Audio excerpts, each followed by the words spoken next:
குலதெய்வம்ன்றது அ அந்த ஒரு குறிப்பிட்ட பேர் சொல்லுவாங்க. கருப்பசாமின்னு சொல்லுவாங்க, வேங்கை அம்மாள்ன்னு சொல்லுவாங்க, வீரம்மாள் அந்த மாரிலாம் பேர் அது என்னான்னு பார்த்தீங்கன்னா, அவங்களுடைய வழித்தோன்றல்கள்ல யாராவது ஒருத்தர் ஏதாவது ஒரு மிகப்பெரிய தியாகம் பண்ணியிருப்பாங்க.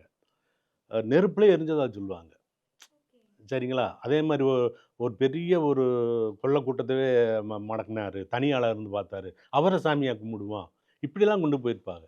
இது எல்லாமே பார்த்தீங்கன்னா, அந்த சூரிய சந்திரனோட வம்சம் தான்.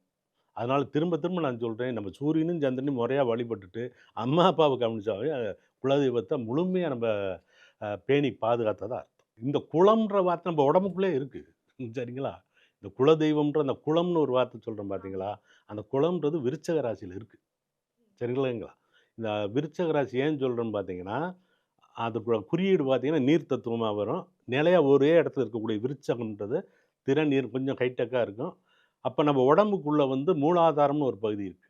சரிங்களா? நம்ப செய்ற நல்லது, கெட்டது பூரா மேல இருந்து ஒருத்தன் பார்க்குறானோ இல்லையோ, நம்ப உடம்புக்குள்ளேயே மூலாதாரம்னு ஒரு பகுதி இருக்குது. சரிங்களா? அது அங்க வந்து எல்லாமே ரெக்கார்ட் ஆகிட்டு இருக்கும்.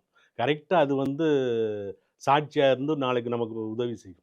நம்ம நெகட்டிவாவே நெனச்சுக்கிட்டு இன்னொருத்தன் கெட்டு போணும்னு நெனச்சோம்னா, அவன் கெட்டு போறானோ இல்லையோ நம்ம கெட்டு போயிருவோம். அதனால இந்த குலம்ன்ற வார்த்தை முக்கியமான வார்த்தை. குலதெய்வ வழிபாடுன்றது நமக்கு நாமே எல்லாரும் நல்லா இருக்கணும்னு நெனைக்கிறது தான் உண்மையான குலதெய்வ வழிபாடு.